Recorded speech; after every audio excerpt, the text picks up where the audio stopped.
नमस्कार मंडळी. झी मराठीवरील अनेक मालिकांमध्ये बदल करण्यात आला आहे.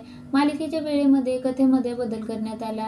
झी मराठीवरील काही मालिका दुपारी पाहायला मिळणार आहे, तर काही मालिकांच्या वेळा बदलल्या आहेत.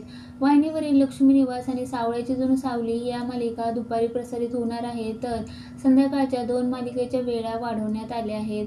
दुसरीकडे लक्ष्मी निवास नवीन घराचं भूमिपूजन करताना पाहायला मिळतात. यावेळी दोघे मिळून कोणत्याही परिस्थितीत घर बांधण्याचा निर्धार करतात. तर इकडे जान्हवीला सगळं आठवत असल्याचं प्रोमोमध्ये पाहायला मिळतंय. प्रोमोमध्ये जयन जान्हवीसोबत लग्न करून घरात घेऊन येताना दिसतोय. यावेळी जान्हवी मनातल्या मनात जयनचा बदला घेणार असल्याचं म्हणते. सध्या झी मराठीचा हा प्रोमो मोठ्या प्रमाणात व्हायरल होतोय. प्रोमो पाहून नेटकऱ्यांनी संताप व्यक्त केलाय. अनेकांनी जान्हवीवर टीका करत किती मूर्खपणा आहे असं म्हटलंय, तर अनेकांनी जान्हवीला सल्ला देत लक्ष्मी निवासला सगळं खरं सांगायला हवं असं म्हटलं आहे. नेटकऱ्यांनी या नवीन ट्रॅकवर संताप व्यक्त केला आहे.